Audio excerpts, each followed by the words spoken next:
প্রিয় দর্শক, এই হচ্ছে সেই হালাল ব্যবসা। একটু ভালো করে তাকিয়ে দেখেন, পুরুষ মানুষের সাথে ঢলাঢলি করে বিজনেস করতে কত ভালো লাগে।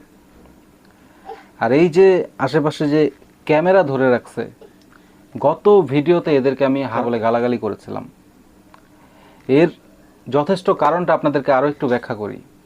এই যে বিজনেসটা করছে, এই একই প্লেসে আশেপাশে অনেক মহিলা মানুষ যারা পর্দার আড়ালে থেকে বরখা দিয়ে নিজেকে আবদ্ধ করে এই সেম বিজনেস করছে। তাদের সামনে কিন্তু তারা অত বেশি যাচ্ছে না, হয়তো মাঝে মাঝে দু একজন যায়, বাট এইভাবে কিন্তু কেউ যাচ্ছে না।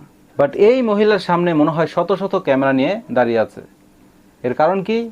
এই মহিলাটা টিকটক করে, এই মহিলাটা দেখতে সুন্দর, আবার এই মহিলাটা রং ঢং করে ইউটিউবারদের সাথে কথা বলে। আপনি পানি খান কেন? কেন পানি খেতে দিবেন আপনারে? পড়াশোনা গেছেন আপনাদের সাথে বকবক করতে পারে। খান একটু খান, আমরা দেখি। খান, পানি খান। পানি খান। পানির দাম কত? এটাই হচ্ছে তার প্রতিভা। আর এই প্রতিভাকেই এই জানোয়ারের দলগুলো দেশবাসীর সামনে উপস্থাপন করছে এবং পাশাপাশি এই মহিলাটাকে আরও বেশি নির্লজ্জ বানিয়ে দিচ্ছে। আপনি একটাবার ভিডিওটা দেখেন, এখানে কিভাবে এই মহিলার উপরে টাচ করা হচ্ছে আপনি একটাবার চিন্তা করেন। এখন আপনি হয়তো ভাবতে পারেন যে ভিড়ের মধ্যে মহিলার নিয়ন্ত্রণের বাইরে চলে গেছে, বাট এই মহিলার টিকটকে যেই চরিত্রটা আমি দেখলাম, এই সমস্ত জিনিস তার কিন্তু খারাপ লাগার কথা না, এই মহিলা এবং তার মেয়ে দুজনেরই। আবার আপনি যদি আরও একটু ভালোভাবে দেখেন, এই মহিলাদের সাথে সাপোর্ট দেওয়ার মতো কোনো পুরুষ মানুষ নেই।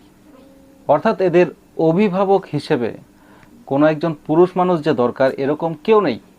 সম্ভবত এদের বাড়িতে এরকম কোনো মানুষ নেই বলেই হয়তো এই ধরনের পুরুষ মানুষদের সাথে ঢলাঢলির মতো একটা পরিবেশ তারা বেছে নিয়েছে।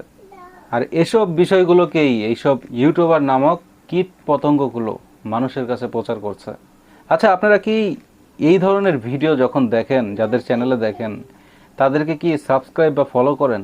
যদি করেও থাকেন, নিজের বিবেককে একটু জিজ্ঞেস করেন, এরা কি এগুলোর উপযুক্ত? আপনি যে এদেরকে ফলো করবেন, এরা কি এটার যোগ্য?